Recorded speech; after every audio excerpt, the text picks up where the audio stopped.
자, 시간이 되었습니다. 우리 다 같이 자리에서 일어나셔서 함께 찬양하도록 하겠습니다.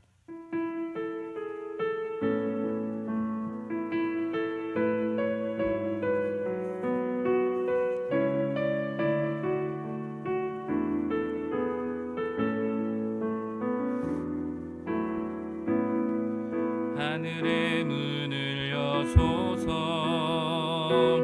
이곳을 주목하소서. 주를 향한 노래가 꺼지지 않으니 하늘을 열고 보소서.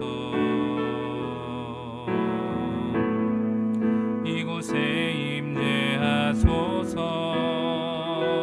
주님을 기다립니다.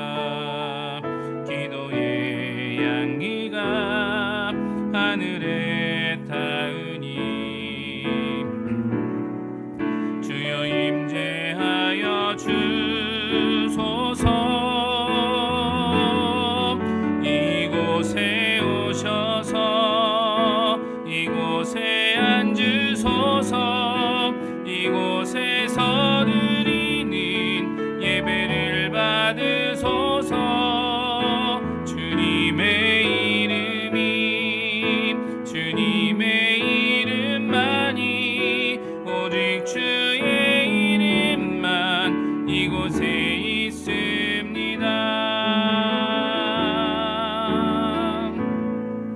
하늘의 문을 여소서.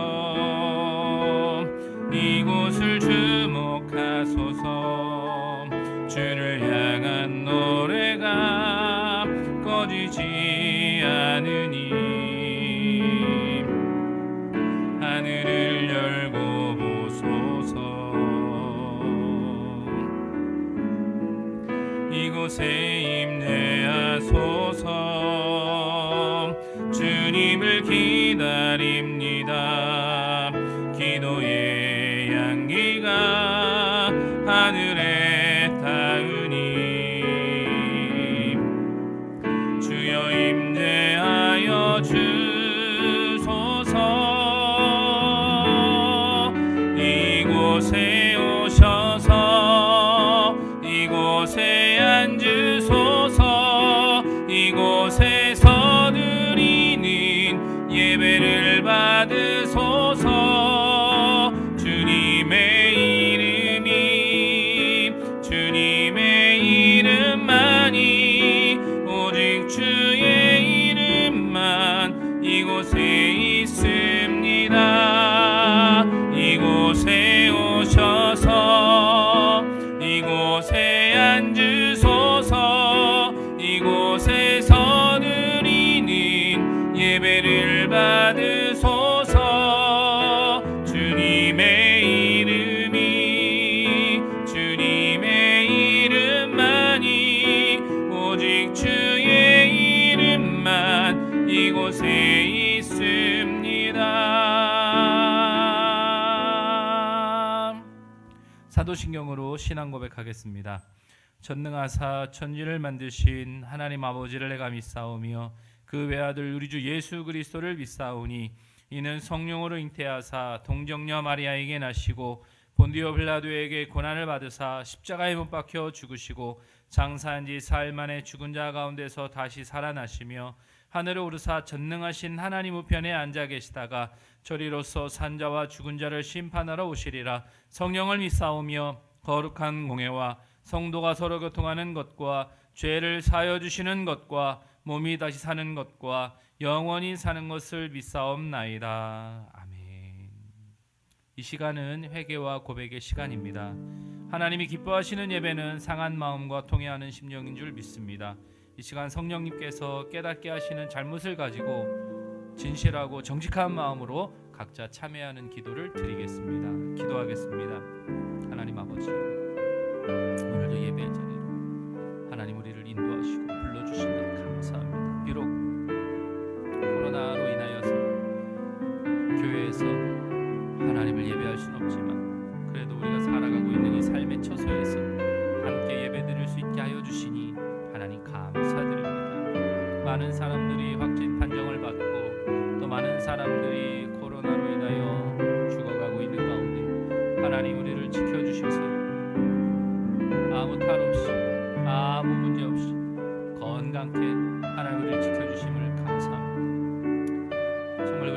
삶의 목적이 하나님을 예배함에 있음을 잊지 않게 하여 주시옵시고, 내가 조심해서 내가 잘해서 그렇게 되는 것이 아니라 하나님께서 지키시고 보호하시기 때문임을 우리로 기억하게 하셔서 정말 온전히 하나님을 바라보며 이 시간 하나님의 은혜에 감사하며 하나님 의지하여 하나님 은혜 바라보며 오늘 예배의 자리로 나아갈 수 있는 저희들 되도록 하나님 축복하여 주옵소서. 연약합니다.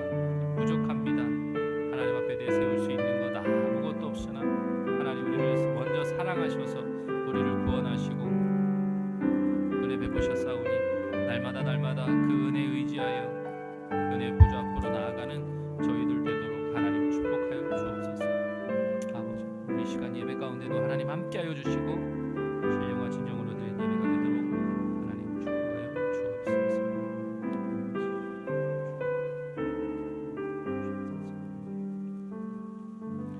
만일 우리가 우리 죄를 자백하면 그는 미쁘시고 의로우사 우리 죄를 사하시며 우리를 모든 불의에서 깨끗하게 하실 것이요. 아멘. 하나님 아버지, 이 시간 정직하고 진실한 마음으로 주님 앞에 나아가기를 원합니다.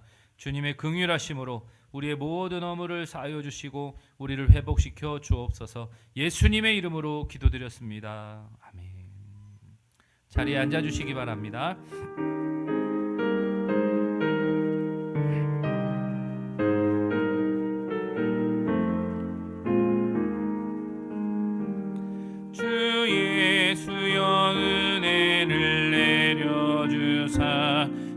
충만케 하옵소서. 이 줄이고 목마른 나의 맘에 주 성령을 부소서. 주 예수여 충만한 은혜 내 영혼에 부소서. 주 예수만 나의 힘되고 내 만족함 됩니다. 주 예수여 죄에서 풀어주사 날 정결케 하옵소서. 이 세상의 유혹이 나의 맘에 든 못하게 하옵소서. 주 예수여 충만한 은혜 내 영혼에 부소서. 주 예수만 나의 힘되고 내 만족함 됩니다. 옛 야곱이 천사와 씨름하던 그 믿음을 주옵소서.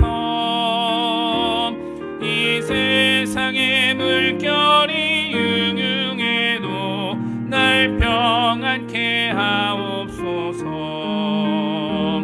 주 예수여 충만한 은혜 내 영혼에 부소서.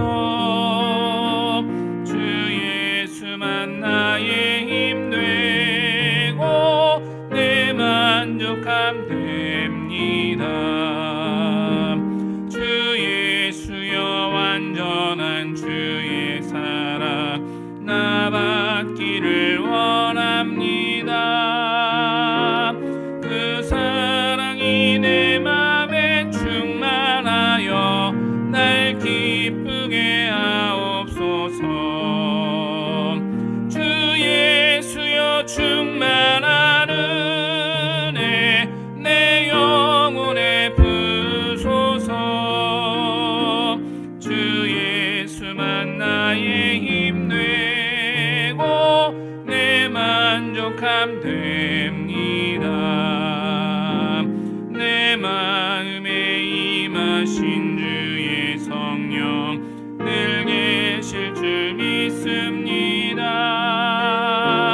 그는 은사를 나에게 부어주사 주 섬기게 하옵소서. 주 예수여 충만한 은혜 내 영혼에 부소서. 주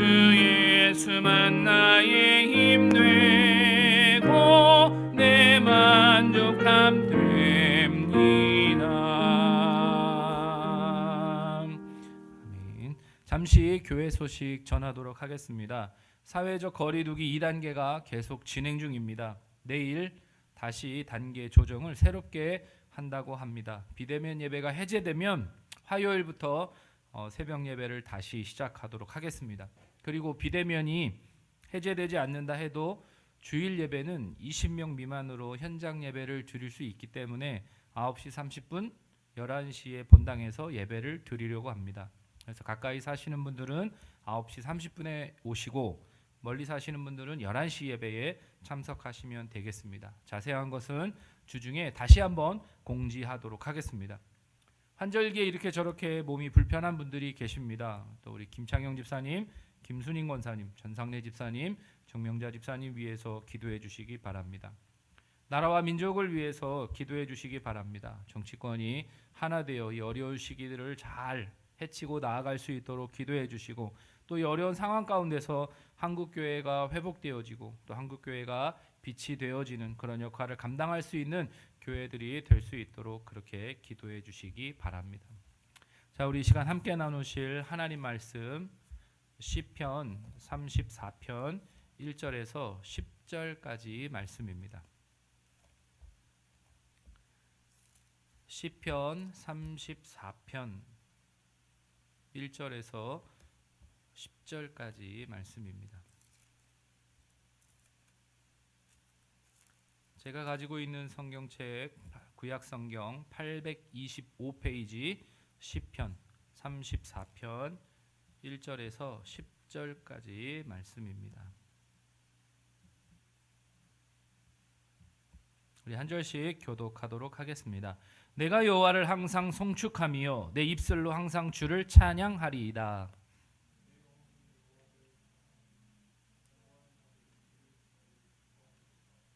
나와 함께 여호와를 광대하시다 하며 함께 그의 이름을 높이세.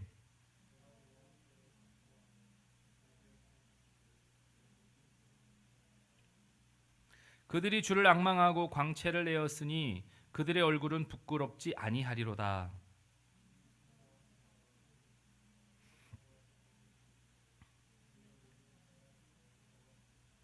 여호와의 천사가 주를 경외하는 자를 둘러 진치고 그들을 건지시는도다.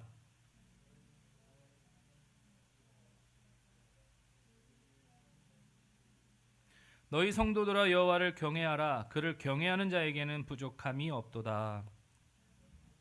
궁핍하여 줄일지라도 여호와를 찾는 자는 모든 좋은 것에 부족함이 없으리로다. 아멘. 기도하겠습니다. 하나님 아버지 감사합니다. 코로나로 인하여 온 나라 온 세계가 지금 패닉 상태에 어렵고 힘든 시간들을 보내며 또 강력한 사회적 거리두기로 인해서 현장 예배를 드리지 못하고 비대면으로 영상 예배를 드리고 있는 이런 힘들고 어려운 상황 가운데 우리가 살아가고 있습니다.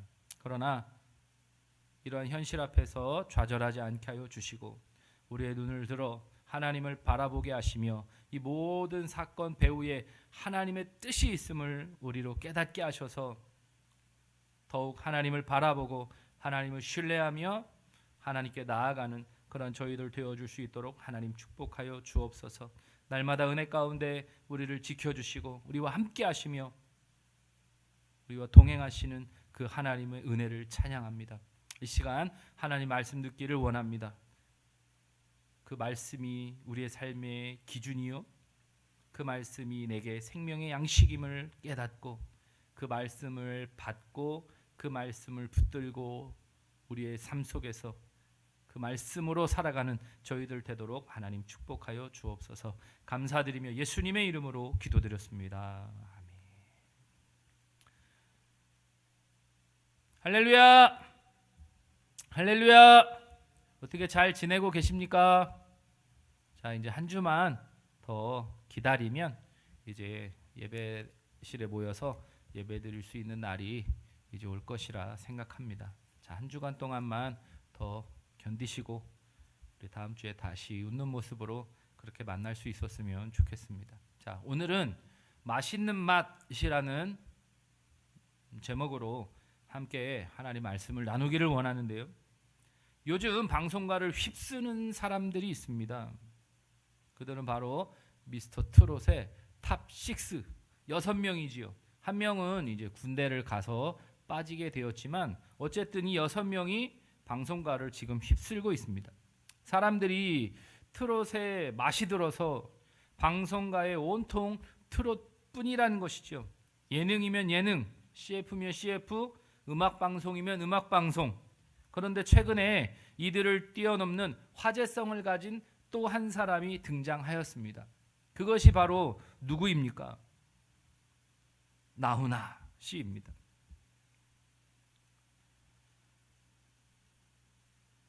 추석 명절에 그 콘서트 한 번으로 인해서 엄청난 지금 화제성을 몰고 오고 있다 하는 것이죠. 자, 얼마나 그 상승세가 무서운가 보시면 나훈아 씨가 아이돌 차트 4위에 깜짝 진입을 하였다 하는 것입니다. 아이돌 그 음악 그 차트에 4위로 올라갈 정도로 엄청난 화제를 지금 몰고 왔다 하는 것이죠. 자, 그리고 그 추석 때에 그 언택트 콘서트 시청률이 무려 29%나 되었다고 합니다. 그러면 뭐 거의 4집에 한 집 이상은 TV 앞에서 나훈아 콘서트를 봤다라는 것이죠. 자, 그런데 그와 더불어서 덩달아 유명해진 사람이 있는데 그게 누구인 줄 아십니까? 바로 테스 형입니다. 테스 형. 그가 부른 테스 형이 누구냐? 바로 소크라테스입니다. 너 자신을 알라라고 말했던 바로 그 소크라테스인 것이죠. 자, 잘 보이시는지는 모르겠지만 소크라테스를 설명하고 있는 그 맨 밑에 동생이 나훈아로 되어 있는 것이 보이실 것입니다. 그만큼 그 테스 형이라는 그 노래 때문에 소크라테스의 사람들이 관심을 갖게 되었다. 그래서 우스갯소리로 소크라테스의 동생이 나훈아다라고 이렇게 이제 사진들이 올려져 있는 것을 보게 되었습니다. 그런데 재밌는 것은 뭐냐면 나훈아와 소크라테스의 나이 차이가 2416살이나 난다고 하는 것이죠. 어쨌든 그 테스 형이라는 그 노래 때문에 지금 소크라테스까지 덩달아서 인기를 얻고 있다 하는 것입니다. 자, 나훈아가 테스 형을 외치니 그 음원 그 다운받는 그 스트리밍도 폭발해서 3700%, 그러니까 엄청나게 많이 그걸 듣고 다운받고 있다라는 것을 보여주고 있는 것이지요. 자, 그 테스 형의 가사가 이렇습니다. 어쩌다가 한바탕 턱 빠지게 웃는다. 그리고는 아픔을 그 웃음에 묻는다. 그저 와준 오늘이 고맙기는 하여도 죽어도 오고 마는 내일이 두렵다. 아, 테스 형, 세상이 왜 이래? 왜 이렇게 힘들어? 아, 테스 형, 소크라테스 형, 사랑은 또 왜 이래? 여기가 중요한 거죠. 세상이 왜 이러는 것이냐? 사랑은 또 왜 이러냐는 것입니다. 너 자신을 알라며 내뱉고 간 말을 내가 어찌 알겠어 모르겠어. 테스 형, 알겠다는 거예요? 모르겠다는 거예요? 모르겠다는 거죠. 자, 2절은 이렇습니다. 우리 아버지 산소에 제비꽃이 피었다. 들국화도 수줍어 샛노랗게 웃는다.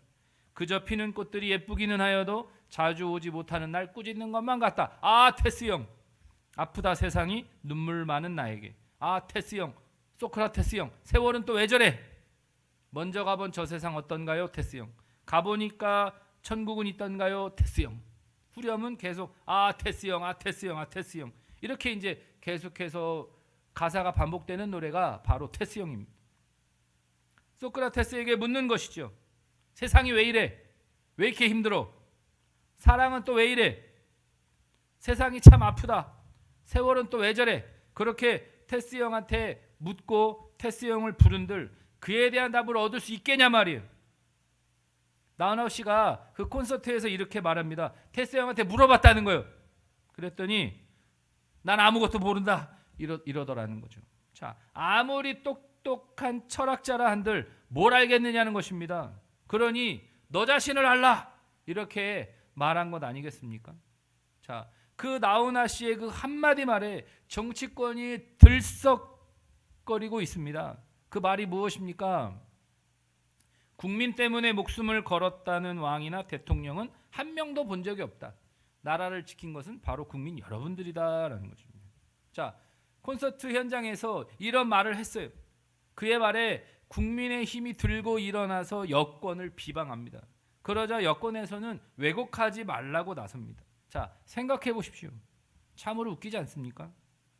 국민의힘이 그 말에 반응하여 대통령과 여권을 비방하는 것이 정말 국민을 위한 것이냐 하는 거예요. 아니잖아요. 언제부터 정치하는 사람들이 국민들을 생각하고 국민들을 위했습니까? 다 자기 밥그릇 챙기는 게 우선 아니었습니까? 국민들은 언제나 정치권에 희생당해 왔습니다. 달콤한 말로 꼬셔서 표를 얻어놓고 그리고 표를 얻기 위해 고개를 숙입니다. 그게 정말 국민을 위한 것이냐는 거예요. 자기들도 해당되는 건 모르고 마치 나훈아 씨가 문 대통령과 여권을 비방한 것처럼 얘기했다 해가지고 상대를 비난하는 데만 열을 올리는 그들을 보면서 그냥 웃는 거예요. 사람은요 천성적으로 이기적입니다. 아무리 상대방을 위한 것이라 말을 하지만 자신의 이익이 없다면 움직이지 않는 게 사람이에요. 자, 제가 질문하도록 하겠습니다. 이 땅에 순수한 사랑이 있습니까? 이 질문에 뭐라고 대답하시겠습니까? 순수한 사랑은 없습니다. 사랑은 움직이는 거예요. 사랑은 변하는 것입니다. 그래서 과학자들은 사랑을 호르몬 작용이라고 그렇게 말하지 않습니까? 막 좋아서 막 열을 올리다가 시간이 지나면 언제 그랬냐는 듯이 식어버리고 사그라드는 그 사랑을 호르몬 작용이라고 말한다는 거예요. 자, 예전에는 이렇게 말했습니다. 슬픔을 나누면 반이 된다. 정말 그러냐? 슬픔을 나누면 반이 되느냐? 누가 나의 슬픔을 공감해주며 누가 나와 함께 울어주겠습니까? 요즘은 이렇게 말합니다. 기쁨은 나누면 질투가 되고 슬픔은 나누면 약점이 된다. 자, 루얼츠라는 사람이 이렇게 말합니다. 당신의 문제점을 절대로 타인에게 말하지 마십시오. 20%는 신경도 쓰지 않고 80%는 당신이 문제에 처했다는 사실에 기뻐할 것입니다. 우리가 사는 세상이 이렇습니다. 슬픔을 나누면 그 슬픔이 반이 되는 것이 아니라 그 슬픔을 나눔으로 인해서 내가 약점 잡히고 다른 사람들이 좋아한다는 것이죠. 그렇기에 우리가 누굴 의지하고 누굴 바라보겠냐 하는 거예요. 사람은 의지의 대상이 될 수 없습니다. 의지의 대상이 되는 순간 배신으로 돌아오게 될 것이기 때문이지요. 그렇게 성경은 사람을 의지하지 말아라 라고 말씀합니다. 그렇다면 우리의 의지의 대상은 누구입니까? 머리로는 잘 알고 있죠. 하나님이라고. 그런데 실제로는 어떻냐 하는 거예요. 우리가 위기 가운데 어려움의 상황 가운데 감당할 수 없는 문제 가운데 빠졌을 때 정말 하나님을 찾느냐 말이에요.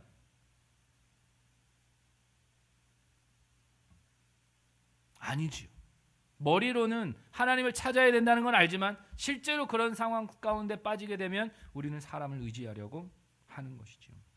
자, 시시각각 달라지는 그런 상황 속에서 하나님이 아닌 사람을 의지하려고 했던 그 사람의 모습을 살펴보고 우리가 진정 의지해야 될 분이 누구신지, 우리가 그분을 의지하고자 할 때 어떻게 역사하시는지 오늘 본문을 통해 함께 살펴보도록 하겠습니다.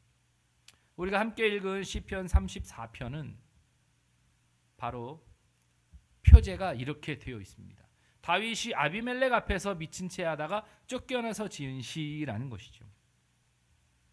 그렇다면 오늘 시편 34편의 배경은 사무엘상 21장입니다. 사무엘상 21장을 한마디로 말한다면 바로 이것입니다. 새가 사냥꾼에게 쫓기다가 더 이상 도망칠 곳이 없자 그냥 땅속에 머리를 박아버리는 것이죠. 그리고서 안 보인다, 안 보인다, 안 보이지 하면서 땅에 머리를 쳐박는 그 장두놈이라는 사자성어로 표현할 수 있다라는 거예요.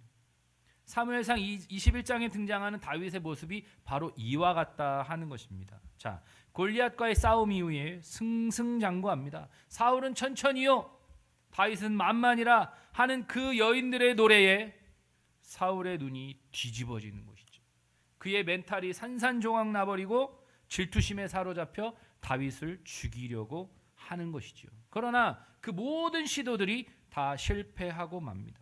자, 자기 손으로 죽일 수는 없으니 전장터에 내보내면 전쟁 영웅이 되고, 가까이 데리고 있으면 신하들에게 사랑을 받습니다. 환장할 일이죠.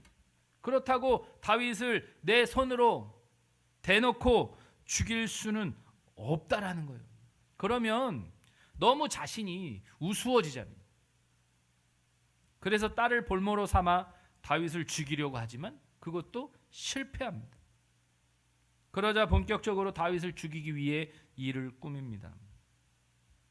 수금을 켜고 있는 다윗을 향해 갑자기 창을 던지는 것이죠. 죽어라! 그런데 아주 잽싸게 샥 피해버리고 맙니다. 2번이나 창을 던져서 다윗을 죽이려고 하였지만 다 피해버리는 것이죠. 그러자 집에 자객을 보냅니다. 집 앞에 숨어 있다가 그 다음날 출근하기 위해서 나오는 다윗을 죽이라는 거예요. 그런데 다윗이 나오지 않으니까 어떻게 된 것인가 알아보니 딸에게 배신을 당하는 것이죠. 딸이 아버지를 돕지 않고 다윗을 도와서 다윗을 피신시켜 버린 것입니다. 그러자 다윗은 사무엘이 지내고 있는 라마나요스로 도망갑니다. 자, 내가 사무엘하고 같이 있으면 왕도 어쩌지 못하겠지라는 생각을 했던 것이죠.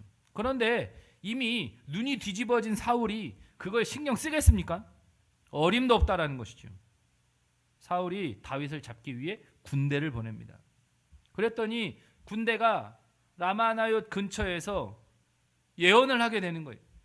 갑자기 하나님의 영이 강하게 임해서 예언을 하더니 다윗을 잡지 않고 그냥 돌아갑니다. 그러자 사울이 또 보내는 거예요. 그런데 이번에도 하나님의 영이 임해서 빈손으로 돌아오게 됩니다. 이 멍청한 자식들, 그것도 하나 못하냐 하면서 이제 자신이 직접 나서는 것이죠. 그래서 자신이 군대를 이끌고 라마나요스로 갑니다. 라마나요스에 가까이 이르자 사울에게도 하나님의 영이 임합니다. 갑자기 옷을 홀딱 벗더니 벗은 상태에서 어쩌고저쩌고 막 예언을 하기 시작하는 것이죠. 자, 이게 무슨 창피입니까? 왕이 채통도 없이 길에서 홀딱 벗고 예언을 하고 있다. 사울도 다윗을 잡지 못한 채 그냥 돌아갈 수밖에 없었습니다. 하나님께서 직접 사울을 막으셨어요. 하나님께서 당신의 영을 통해서 다윗을 잡으러 오는 사울을 저지시켰단 말이죠. 자, 그러면 어떻게 해야 됩니까? 계속 거기에 있어야 됩니까? 도망가야 됩니까? 거기 있어야죠. 하나님 지켜주는데, 하나님이 직접 막아주는데 거기보다 더 안전한 곳이 어딨냔 말이에요. 그런데 이곳도 안전하지 않다라고 생각하고 다른 곳으로 도망가려고 합니다. 하나님께서 직접 사울을 막아주셨음에도 불구하고 계속되는 사울의 공격에 다윗의 영적인 시야가 좁아져 버렸던 것이죠.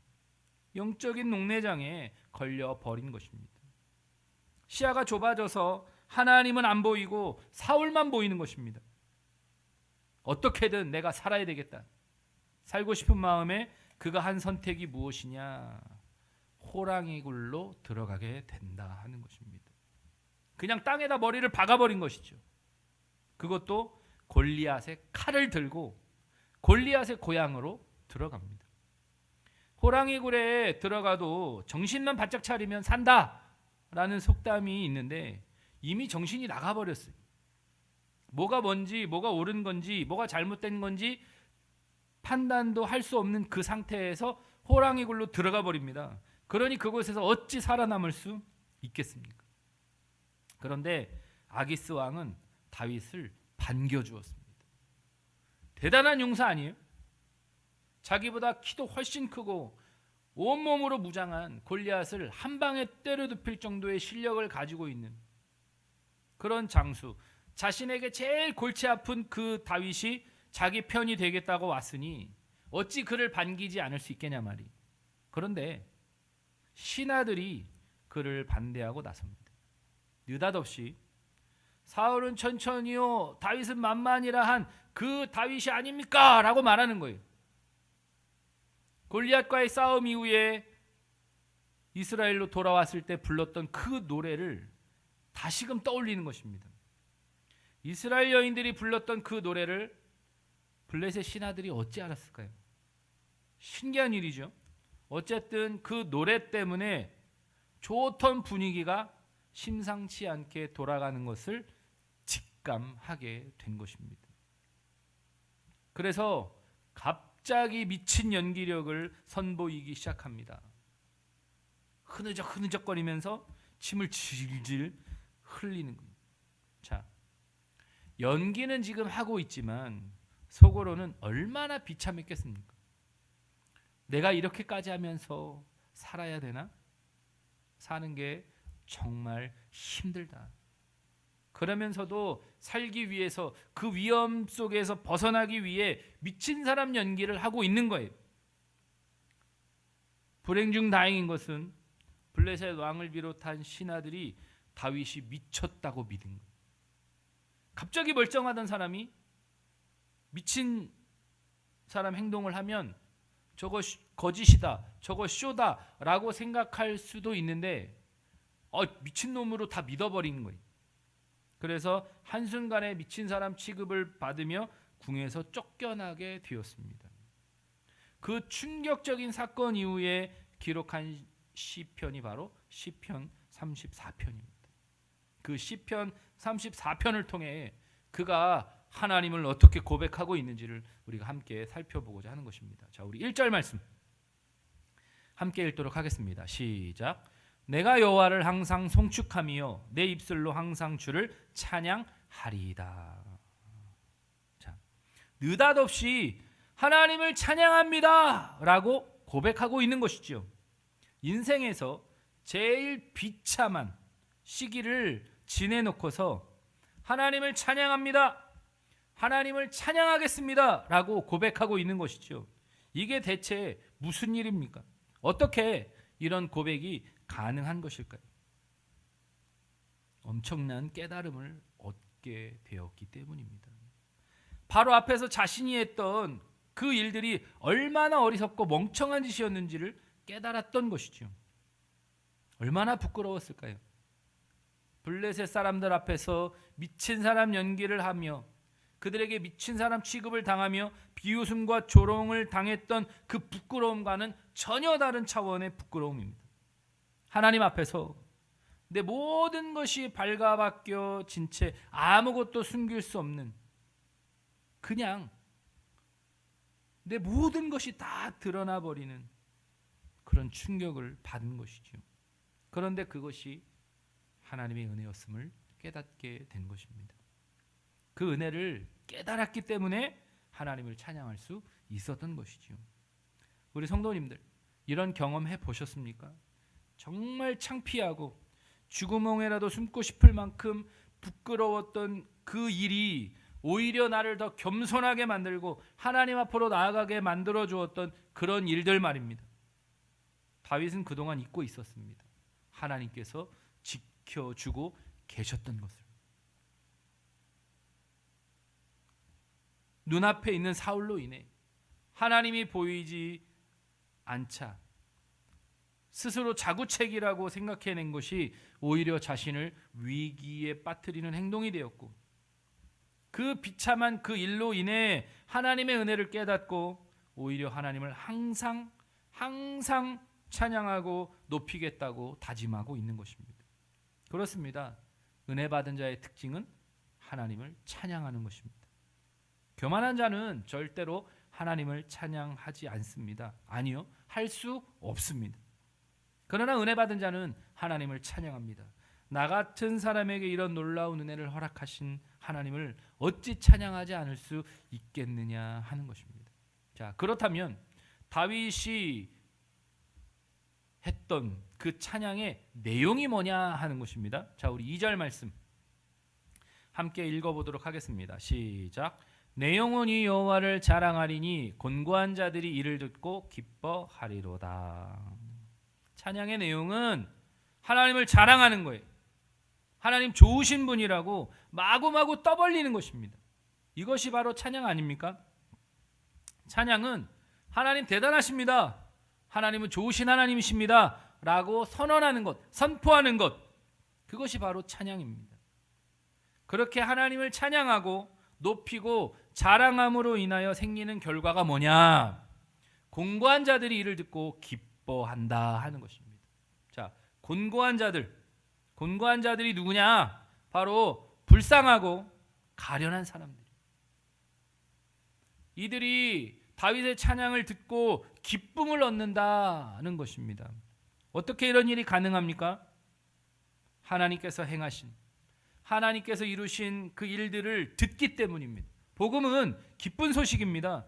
죄인을 구원하신, 내 힘으로는 내 노력으로는 할 수 없는 그 일을 하나님께서 아무런 대가 없이 이루신 그 기쁜 소식, 그것을 들으니 불쌍하고 가련한 사람들이 기쁨을 얻게 되는 것이죠. 사랑하는 성도님들, 코로나로 인해 힘든 시간들을 보내면서 내 입술에 하나님을 향한 찬양으로 채워져 있습니까? 아니면 죽겠다, 힘들다, 끝이 안 보인다 라는 말들로 채워져 있습니까? 눈앞에 보이는 상황만 보면 우리 입에는 불평과 원망만 가득하게 될 것입니다. 그러나 하나님을 바라보면 그 은혜로 인해 우리는 하나님을 찬양하게 될 것입니다. 우리의 그 찬양이 우리와 같은 상황 속에 있는, 그리고 우리보다 더 어려운 사람들에게 기쁨을 가져다 준다라는 것이지요. 그렇기에 우리의 입술이 또 하나의 전도지가 된다는 사실을 기억하실 수 있기를 바랍니다. 다윗은 하나님을 찬양합니다. 하나님을 자랑합니다. 그런데 다윗의 찬양이 다윗 혼자만의 찬양으로 머물지 않는다 하는 것이지요. 자, 우리 3절 말씀 함께 읽도록 하겠습니다. 시작. 나와 함께 여호와를 광대하시다 하며 함께 그의 이름을 높이세. 나와 함께 찬양하자는 것입니다. 다윗의 찬양이 모두의 찬양으로 확장되어지는 것이죠. 자, 불평이든 찬양이든 전파되는 힘이 있습니다. 아침에 일어나서 불평으로 시작해 보십시오. 가정에 불평이 퍼집니다. 직장에서 짜증으로 하루를 시작해 보십시오. 직장에 짜증이 퍼집니다. 그런데 하나님을 찬양함으로 하루를 시작해 보십시오. 찬양하는 내 모습으로 인해 다른 이들이 함께 찬양하게 된다는 것이죠.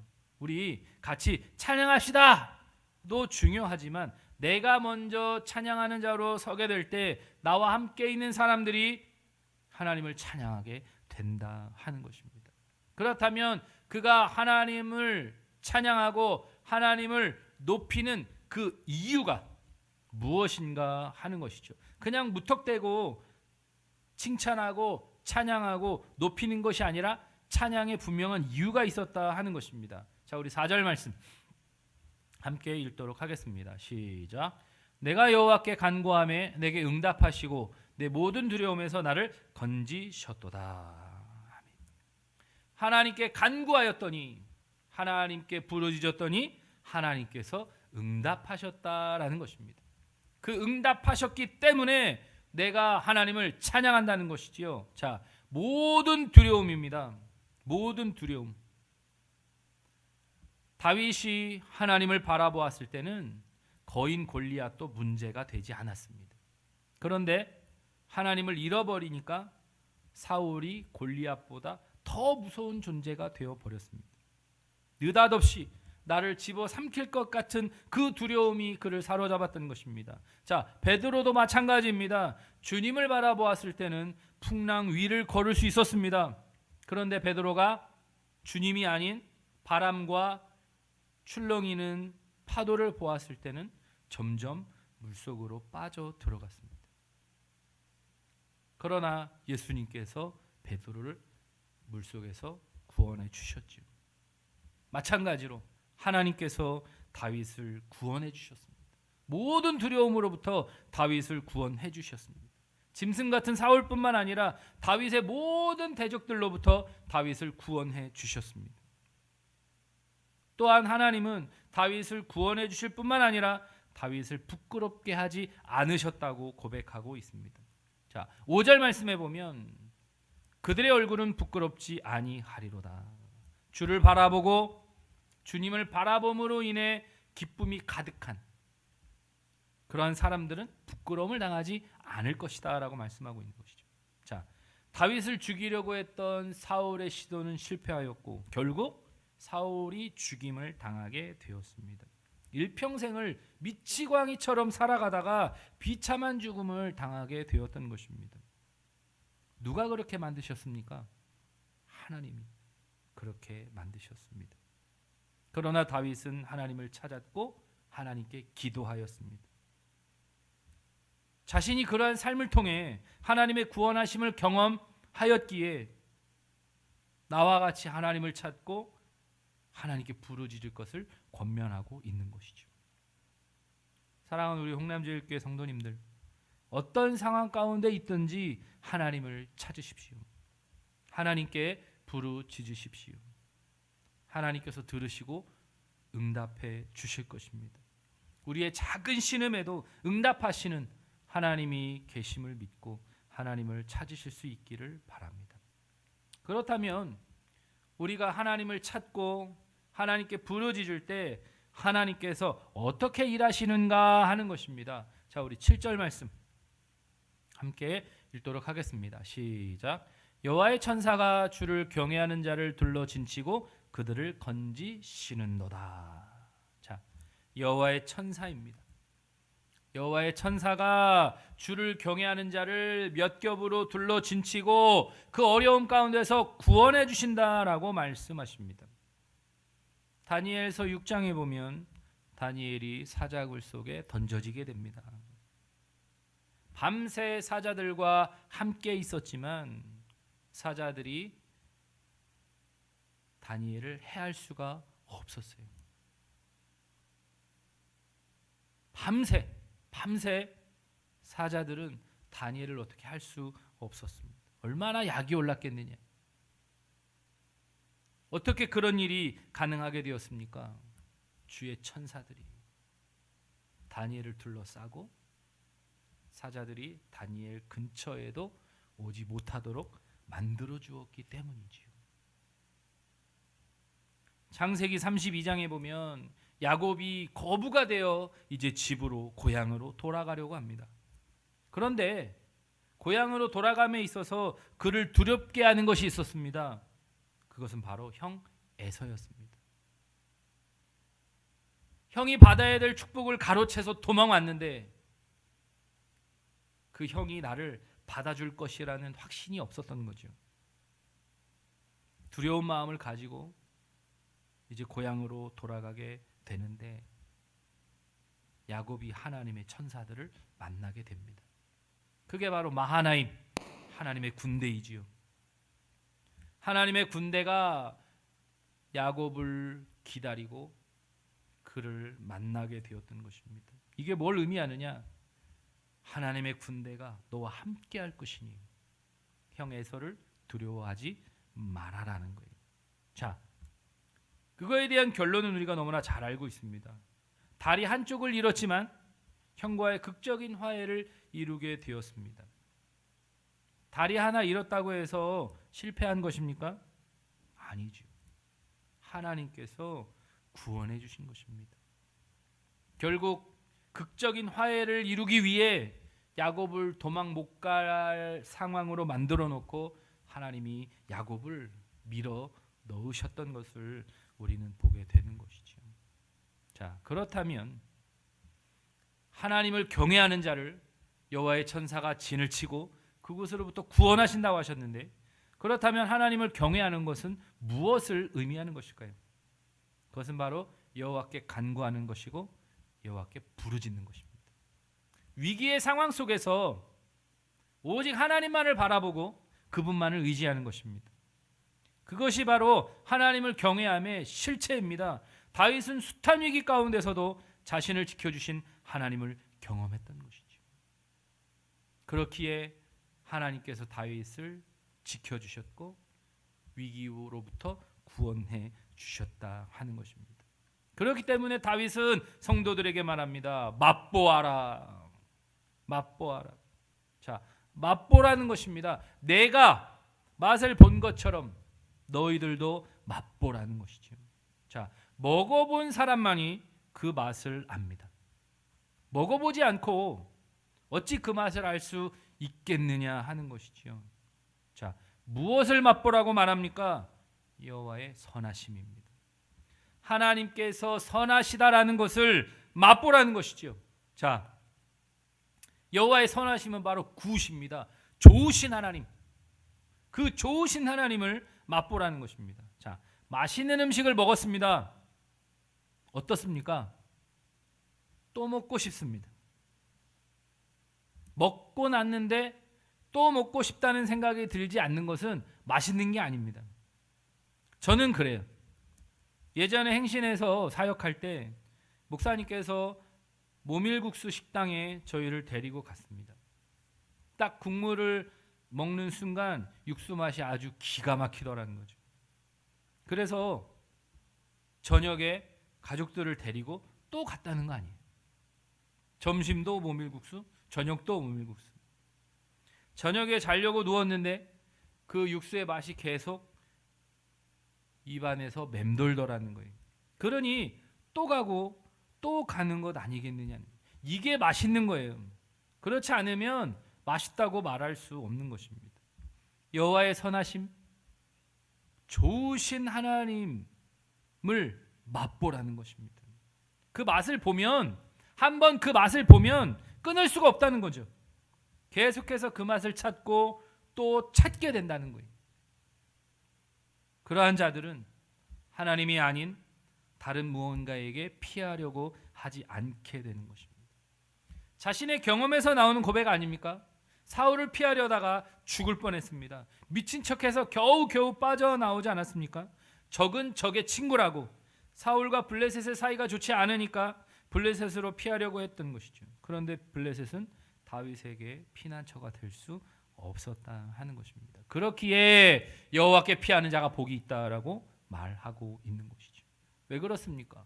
오직 하나님만이 우리의 유일한 피난처가 되시기 때문입니다.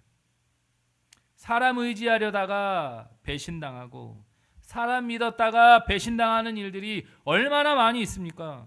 그렇게 하나님을 의지하고 하나님께 피하는 자가 복이 있다고 고백합니다. 성경은 이렇게 말합니다. 우리 시편 18편 2절 말씀 함께 읽도록 하겠습니다. 시작. 여호와는 나의 반석이시요 나의 요새시요 나를 건지시는 이시요 나의 하나님이시요 내가 그 안에 피할 나의 바위시요 나의 방패시요 나의 구원의 뿌리시요 나의 산성이시로다. 아멘. 하나님만이 반석이시고 요새가 되시고 나를 건지시는 이시고 피할 나의 바위가 되시고 방패가 되시고 구원의 뿌리시고 산성이 되어 주신다 하는 것이죠. 그렇기 때문에 하나님께 피하는 자가 복이 있는 것입니다. 그렇기에 성도들에게 권면합니다. 우리 9절 말씀 함께 읽도록 하겠습니다. 시작. 너희 성도들아 여호와를 경외하라. 그를 경외하는 자에게는 부족함이 없도다. 뭐라고 말씀합니까? 여호와를 경외하라. 하나님을 의지하고 하나님만 바라보라는 것입니다. 그러면 부족함이 없다는 것이죠. 자, 부족함이 없다는 것은 물질의 풍성함을 이야기하는 것이 아닙니다. 여호와를 경외하는데 물질이 부족하지 않다, 늘 넘친다라는 것을 말씀하고 있는 것이라면 우리 가운데 대부분의 많은 성도님들은 하나님을 경외하지 않기 때문에 부족한 삶을 산다고 말할 수밖에 없는 것이죠. 정말 그런 것입니까? 아니에요. 여기서 말하는 부족함은 물질적인 부족함을 말하는 것이 아닙니다. 하나님께만 있는 진정한 만족을 의미합니다. 자, 돈이 많다고 다 만족합니까? 더 많이 갖기 위해, 그리고 자기가 가진 것을 잃지 않으려고 더 발버둥 칩니다. 인기가 있다고 다 만족합니까? 인기 연예인들이 공황장애니 우울증이니 더 많은 질병을 가지고 살아갑니다. 힘이 있다고, 권력이 있다고 다 만족합니까? 아닙니다. 대통령 보십시오. 매주 설문조사 때문에 지지율이 올라갔느니 내려갔느니 매주 평가하잖아요. 얼마나 피곤합니까? 휴가도 제대로 못 써요. 지금이 휴가 갈 때냐? 뭐 하여튼 그런 공격들로 인해서 좌불안 속에서 살아가고 있는 것을 우리는 보게 되는 것이죠. 자, 우리가 살아가는 삶에 만족이 어디 있습니까? 늘 아쉬움 뿐입니다. 이 세상 그 어떤 것이 우리에게 진정한 만족을 가져다 줄 수 있겠습니까? 그래서 밑빠진 독에 물붓기입니다. 그래서 전도자는 사람의 삶이 헛되다, 해 아래에 있는 모든 것이 다 헛되다 라고 말하는 것 아니겠습니까? 그렇다면 그 이유가 무엇인가? 전도서 3장 11절, 사람들에게는 영원을 사모하는 마음을 주셨다. 하나님께서 사람들의 마음에 영원을 사모하는 마음을 주셨다 하는 거예요. 그렇기 때문에 그 마음은 영원하신 하나님으로만 채울 수 있습니다. 그걸 모르고 이 땅에 존재하는 다른 것들로 채우려고 하니까 중독이 일어나는 거예요. 마약 중독, 알코올 중독, 일 중독. 이러한 중독들이 바로 우리 마음에 그 무엇으로도 채울 수 없는 빈 공간이 있음을 보여주는 강력한 증거라는 것이죠. 그렇기에 하나님을 경외하며 하나님을 섬기는 삶 외에는 그 어떤 것도 의미가 없다라고 성경은 우리에게 분명하게 말씀하고 있습니다. 그러면서 하나의 이미지를 떠올리게 합니다. 우리 10절 말씀 함께 읽도록 하겠습니다. 시작. 젊은 사자는 궁핍하여 줄일지라도 여호와를 찾는 자는 모든 좋은 것에 부족함이 없으리로다. 자, 여기에 보시면 젊은 사자하고 늙은 사자가 있습니다. 어떤 게 늙은 사자고 어떤 게 젊은 사자인지 구별하실 수 있겠습니까? 딱 봐도 아시겠지요. 자, 젊은 사자는요, 팔팔하고 자기가 직접 사냥해서 자급자족이 가능한 사자입니다. 늙은 사자는 힘이 없거나 병이 들어서 사냥할 힘이 없어서 어쩔 수 없이 굶어야 되는 상황이 올 수 있지만 젊은 사자는 궁핍하여 줄일 일이 전혀 없는 거예요. 그런데 젊은 사자가 궁핍하여 줄이는 상황이 있을까 하는 것입니다. 바로 이런 경우에 2012년에 올라온 기사입니다. 가뭄으로 인해 짐승들이 이렇게 죽어버리면 아무리 젊은 사자라 할지라도 사냥을 할 수가 없는 거죠. 그러면 궁핍하여 줄이는 상황이 오게 되는 것입니다. 최악의 상황인 거죠. 그러나 여호와를 찾는 자는 모든 좋은 것에 부족함이 없다라고 고백하고 있는 것입니다. 왜 그렇습니까? 우리 하나님은 만유의 하나님, 이 세상 모든 것의 주인이시기 때문입니다. 그렇기에 이 땅에 있는 모든 것들이 다 하나님 것이기 때문에 하나님을 의지하고 하나님을 찾는 자에게는 당연히 부족함이 없다라고 말씀하고 있는 것이죠. 정말 부족함이 없는 삶, 그 만족한 삶을 살기를 원하십니까? 그렇다면 하나님을 찾으십시오. 하나님께서는 당신을 찾는 자를 만나주시겠다고 말씀하십니다. 여호와를 찾는 자, 다시 말해 하나님을 경외하는 자는 푸른 초장과 쉴만한 물가로 인도함을 받게 되는 것입니다. 어려움이 없어서, 부족함이 없어서 푸른 초장과 쉴만한 물가가 아니라 위험 속에서, 어려움 속에서 주어지는 달콤한 쉼과 편안함이라는 것이죠. 자, 인생이라는 롤러코스터에서 올라갈 때도 있고 내려갈 때도 있고 어지럽게 빙글빙글 도는 순간들도 있을 것입니다. 올라갈 때야 좋습니다. 원하는 대로, 생각지 못한 대로 잘 됩니다. 그런데 내려갈 때는 어떻습니까? 고통스럽습니다. 과연 어디가 끝인가? 과연 끝은 있는가? 하는 불안감에 떨기도 할 것입니다.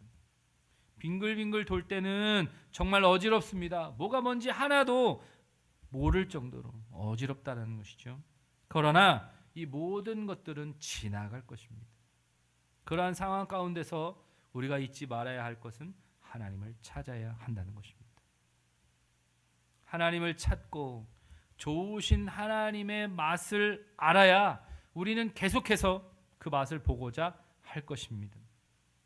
그 맛 역시 하나님을 찾을 때 맛볼 수 있는 것 아니겠습니까? 그 맛을 본 자들은 하나님께만 피할 것이고 하나님의 은혜를 깨달아 하나님을 찬양하는 삶을 살게 될 것입니다. 사랑하는 성도님들, 좋으신 하나님, 우리의 생각과 우리의 상황을 뛰어넘으시는 하나님을 기대하십시오. 힘들고 어려운 상황 가운데서 우리가 선택할 수 있는 것은 딱 두 가지입니다. 바로 찬양이냐, 원망과 불평이냐. 무엇을 선택하시겠습니까? 우리가 찬양하고 싶다고 찬양할 수 있는 것이 아닙니다. 찬양해야지 해서 찬양이 되어지는 것이 아니라 우리가 좋으신 하나님을 찾고 그 좋으신 하나님의 맛을 보면 찬양은 자동입니다. 그런데 우리가 다른 맛을 보고 다른 누군가를 찾고 의지하려고 한다면 내가 생각했던, 내가 기대했던 대로 되지 않기 때문에 원망과 불평이 넘치는 삶을 살게 될 것입니다. 하나님을 찾으십시오. 좋으신 하나님을 맛보십시오. 그리고 계속해서 그 맛을 또 보고 또 보기 위해 하나님께로 나아가는 저와 우리 성도님들 되시기를 예수님의 이름으로 축원합니다. 아멘. 기도하겠습니다. 우리 시간 다 같이 기도하도록 하겠습니다. 오늘 말씀을 기억하시면서 나는 좋으신 하나님의 맛을 보고 그 맛을 계속해서 보기 위해 하나님께로 나아가고 있는지, 아니면 하나님이 아닌 다른 것들을 의지하며 다른 것들을 추구하며 그 입술 가운데 불평과 원망이 가득한 삶을 살고 있는 것은 아닌지, 상황보다 크신 하나님, 우리의 어려움보다 크신 하나님을 보지 못한 채 영적으로 좁아진 시야 때문에 벌벌 떨며 두려워하고 있는 것은 아닌지, 하나님 우리의 영적인 시야를 넓혀주셔서 모든 것 위에 뛰어나신 하나님을 바라보고 하나님을 찾고 하나님께 부르짖는 하나님의 사람이 되기를 원합니다. 부르짖고 찾을 때 응답하시고 구원하시는 그 하나님의 은혜를 경험하는 그러한 삶이 될 수 있도록 그렇게 기도하시고, 우리 김창영 집사님과 김순익 원사님 그리고 전상래 집사님, 정명자 집사님 위해서 기도해 주시기 바랍니다. 그 아픈 부분들을 하나님께서 친히 만져주셔서 회복되어 줄 수 있도록, 그리고 나라와 민족을 위해서 이 코로나가 속히 안정되어져 일상으로 다시 돌아갈 수 있는 그런 은혜를 허락해달라고 우리 시간 같이 기도하도록 하겠습니다. 기도하겠습니다. 하나님 아버지 감사합니다. 오늘도 이 시간 우리에게 말씀하시니 감사합니다. 여호와를 경외하는 삶을 통해 부족함이 없는 삶을 살기를 원합니다. 우리가 살아가는 이 삶은 부족한 것 투성입니다. 아무리 가져도 누려도 부족한 것 투성입니다. 갈증이 납니다. 그 이유는 바로 우리의 마음 가운데 영원을 사모하는 마음을 주셨기 때문입니다. 그 마음은 하나님으로만 채워질 수 있는데 자꾸 다른 것으로 채우려다 보니 더 갈증이 나게 되고 더 갈급하여 헐떡거리는 삶을 살게 되는 것을 우리로 보게 하셔서 영원하신 하나님, 만유보다 크신 그 하나님으로 우리의 마음의 그 빈 공간을 채울 수 있도록 하나님 도와주시옵소서. 그래서 정말 하나님 원하시는, 하나님 인정하시는 의미 있는 그러한 삶을 살아가는 저희들 되도록 하나님 축복하여 주옵소서. 다들 힘들다고 말합니다. 어렵다고 말합니다. 그래서 사람을 의지하려고 하고 다른 것들을 바라봅니다. 그러나 돌아오는 것은 실망과 배신, 아픔밖에 없습니다. 우리의 시선을 하나님께로 돌리고 하나님께 간구하며 하나님을 부르짖는 저희들 되도록 하나님 축복하여 주옵소서. 그래서 정말 주의 천사들이 둘러 진치며 그 어려움으로부터 구원하시는 그 하나님, 좋으신 하나님의 그 맛을 보고 그 맛을 계속해서 보기 위하여 하나님께 더 가까이 나아가고 더 가까이 나아가고 더 가까이 나아가는 저희들 되어주도록 하나님 축복하여 주옵소서.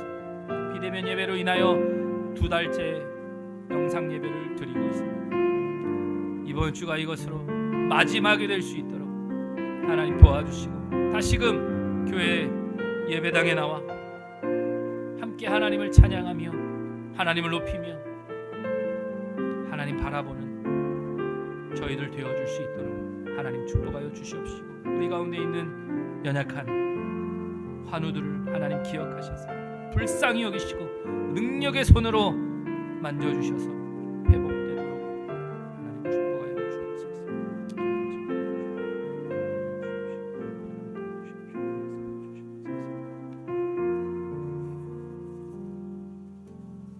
하나님 아버지 감사합니다.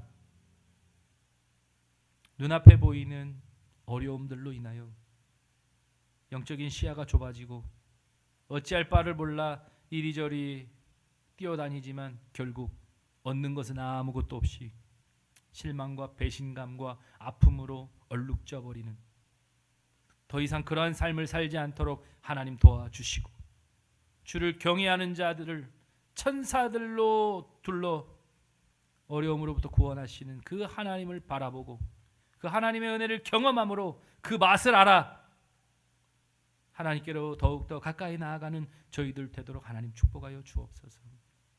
세상 것으로는 채워질 수 없는 우리 마음의 그 빈 공간, 그것은 하나님으로만 채워줄 수 있음을 깨닫고 하나님께로 나아와 하나님을 찾으며 하나님을 바라보는 저희들 되어지도록 하나님 축복하여 주시옵소서. 채우려고 해도 채워지지 않는 것들로 헛수고하지 않게 하여 주시고 우리의 삶을 낭비하지 않게 하여 주시고 정말 영원하신 하나님으로 그 마음을 채워 세상이 줄 수 없는 그 만족감과 그 기쁨 속에서 살아가는 저희들 되도록 하나님 축복하여 주옵소서. 그렇게 되어질 때 우리의 입술을 통하여 하나님을 향한 찬양이 폭포수처럼 흘러나오게 될 것이고 그 찬양을 통해 곤고한 자들이 함께 기뻐하게 될 것이며 나를 비롯한 모든 사람들이 함께 하나님을 찬양하며 높이는 일들이 일어나게 될 것입니다. 그 말씀이 성경에 기록되어진 그 말씀이 실제로 나의 삶이 되는 놀라운 역사가 우리 가운데 일어나도록 하나님 축복하여 주옵소서. 불쌍히 여기시고 날마다 하나님의 은혜를 구하며 은혜의 보좌 앞으로 나아가는 저희들 되도록 하나님 축복하여 주옵소서. 감사드리며 예수님의 이름으로 기도드렸습니다. 아멘. 다 같이 자리에서 일어나셔서 함께 찬양하도록 하겠습니다.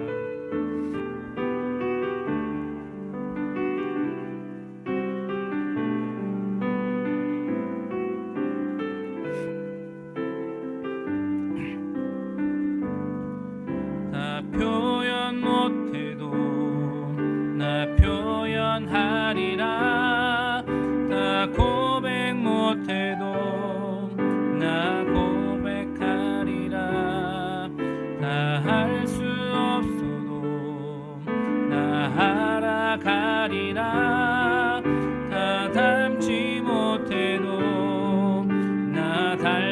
닮아가리라. 나 표현 못해도 나 표현하리라. 나 고백 못해도 나 고백하리라. 다 할 수 없어도 나 알아가리라.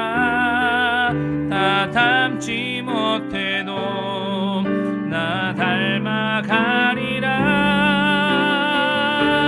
그 사랑 얼마나 아름다운지, 그 사랑 얼마나 늘 부욕해 하는지, 그 사랑 얼마나 크고 놀라운지를, 그 사랑 얼마나 나를 감격하게 하는지,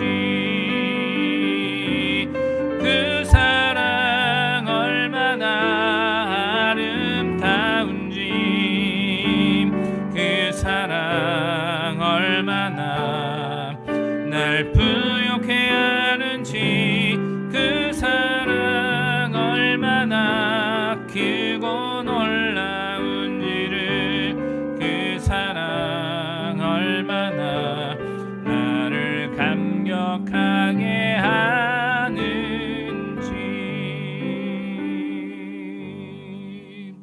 기도하겠습니다. 하나님 아버지, 하나님께 드릴 수 있어서 감사합니다. 모든 것이 내 것이 아니라 하나님의 것이라는 믿음의 고백으로 하나님께 올려드립니다. 각자의 형편대로 감사의 마음으로 드리는 예물이오니 기쁘게 받아 주시옵소서. 하나님께서 주신 소득의 10분의 1을 드립니다. 기쁘게 받아주시고 성경의 약속대로 하늘의 문을 열어 하늘의 귀한 복을 부어 주시옵소서. 그래서 더 많은 것으로 하나님께 드릴 수 있는 축복도 허락하여 주옵소서. 감사의 제목을 담아드리는 감사 예물, 주님 나라 확장을 위하여 드리는 선교헌금, 건축헌금과 차량헌금 드리는 손길 위에 복의 복을 더하셔서 더 많은 감사가 넘치게 하시고 주의 나라가 아름답게 확장되어 가도록 역사하여 주시옵소서.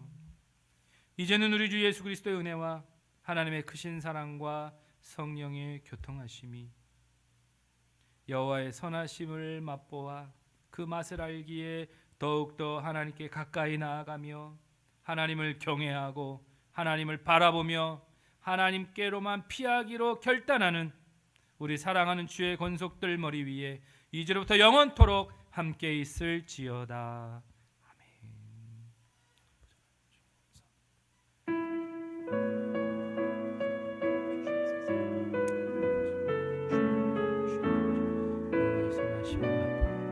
그 맛을 잊지 못해 그 맛을 보기 위해 또 그 맛을 보기 위해 그 앞으로 나아가는 저희들 되게 하시고 하나님의 의지하는 바라고 하나님의 은혜를 경험하고 날마다 그 가운데서 나가는 저희들 하나님의 축복하여 주시옵소서.